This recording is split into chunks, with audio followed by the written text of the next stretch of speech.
নাই ছোট মা তুমি? এই যে জামা কাপড় মেলেছি, চল তো দেখাই। আজকে ভাদ্র মাসের বেশ কয়েকটা দিন হয়ে গেল আর প্রচুর রোদ্দুর। আজকে তোমরা কে কে ভাদ্র মাসে জামা কাপড় মেলো আমাকে একটু কমেন্টে জানিও তো। এই দেখো, আমি কালকে যোগায় গেছিলাম,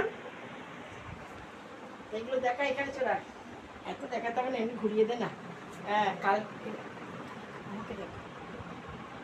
কালকে যোগায় গেছিলাম, যোগা থেকে এসে যখন ফিরছি তখন দেখছি আমার দোতলাইতে একেবারে তুপাকার করে তোমার কাকু মেলে দিয়েছে।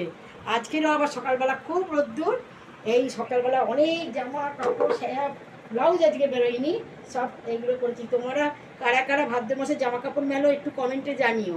এখন দেখো আমার আগে চোখ কত ভালো ছিল, দেখো নিয়ে আমি নিজে হাতে তৈরি করতাম, সায়াতে চিকনের কাজ করতাম নিজে হাতে।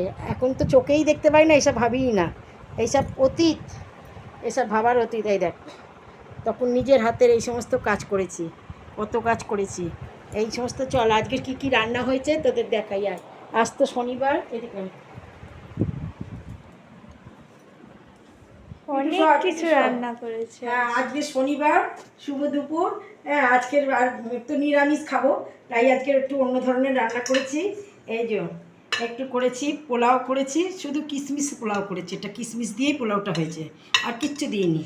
আচ্ছা, আর হচ্ছে বেগুন ভাজা আর পটল ভাজা আর কাকুল ভাজা। আচ্ছা, আর এই এই এই আলুর দমটা, এই আলুর দমটা আমার মায়ের হাতে তৈরি। এই জিনিসটা আমার হঠাৎ মনে পড়ে গেল, এই রেসিপিটা আপনাদের একটু তাড়াতাড়ি বলে দিই, সময় নেই বেশি। এই আলুটা সিদ্ধ করে, প্রথমে সিদ্ধ করে নেবেন, তারপরে খোলাগুলো ছাড়িয়ে ম্যাশ করে নেবেন। নিয়ে ম্যাশ করার সময় একটু নুন, একটু মিষ্টি, একটু জিরের গুঁড়ো, ধনের গুঁড়ো, লঙ্কার গুঁড়ো দেবেন। দিয়ে কর্নফ্লাওয়ার দিয়ে ভালো করে মাখিয়ে গোল গোল করে নেবেন। করে একটু বেশি জায়গাতে জল ফুটবে, তার মধ্যেই গোলগুলো দিয়ে দেবেন। দেখবেন আস্তে আস্তে ওইগুলো একদম শক্ত হয়ে যাচ্ছে, নরম। একটা তুলে দেখাই, দেখ তুল তুল করছে, দেখ এই যে ভেঙে যাচ্ছে, তো টক টক করছে, এত নরম।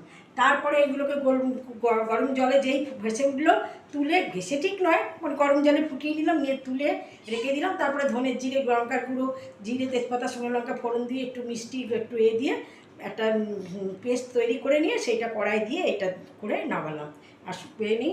আর এই যে আমি এই প্রথম করলাম, এটা হচ্ছে আনারসের চাটনি করেছি। হ্যাঁ, এটা কিন্তু আমি কোনো দিন করিনি, এই প্রথম করলাম। এটা আমি ইউটিউবে দেখেই করলাম। এই আনারসের চাটনিটা করিনি, অন্যান্য চাটনি আমি করি মাঝে মাঝে, চাটনি খাই। আচ্ছা, এই রাতের ঘুগনি করে রেখেছি, এই যে রাতের ঘুগনি করে রেখেছি। আর ঘুগনির জন্য এই লেবু কেটে রেখেছি। আর এই এগুলো পোলাওতে লাগবে, শসা, গাজর, লঙ্কা, এগুলো আমার আজকের এই সমস্ত রান্নাবান্না। আমার রান্নাবান্না কথাবার্তা যদি ভালো লেগে থাকে তাহলে একটা লাইক করে দেবেন, একটা সাবস্ক্রাইব করে দেবেন।